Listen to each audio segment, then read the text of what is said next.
এই যে আমি আলু সিদ্ধ মেখে নিচ্ছি। দেখুন আমি কি দিয়ে আলু সিদ্ধটা মাখছি। আলু সিদ্ধর ভর্তা বা আলু সেদ্ধ।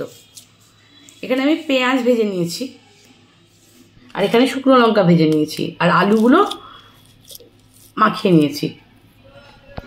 দেখুন শুকনো লঙ্কাটা আলু লবণ দিয়ে শুকনো লঙ্কাটাকে মুচলে নিচ্ছি।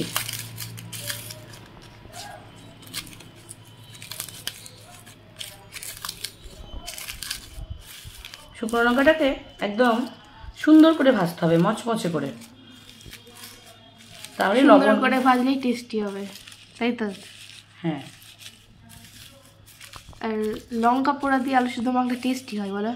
হ্যাঁ, লঙ্কা পোড়া বা লঙ্কা ভাজা। আমরা লঙ্কাটাকে ভেজে নিয়েছি, এই যে লবণ দিয়ে একদম মশলে নিয়েছি। এই যে পেঁয়াজ, শুকনো লঙ্কা, লবণ। এবার আমি আলু সিদ্ধটা দিয়ে এটাকে ভালো করে মাখিয়ে নেব। এরকম করে আলু সিদ্ধ মাখলে ভীষণ টেস্ট হয়।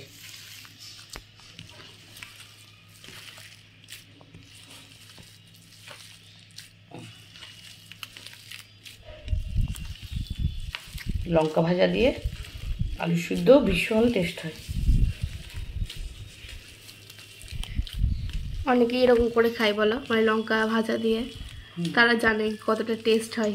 হ্যাঁ, এরকম করে লঙ্কা ভাজা দিয়ে মেখে আপনারা খাবেন, এরকম করে বানাবেন, দেখবেন ভীষণ টেস্ট হয়। পেঁয়াজ ভাজা, লঙ্কা ভাজা দিয়ে।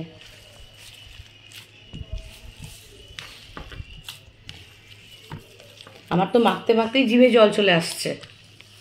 কেমন টেস্টি হয়েছে আপনারা জানাবেন।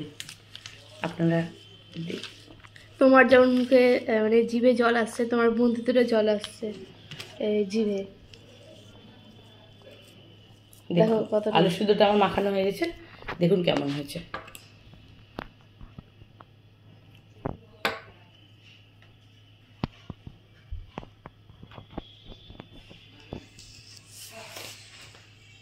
এরকম করে আপনারা আলু সিদ্ধ মাখিয়ে খাবেন, দেখবেন অবশ্যই ভালো লাগবে।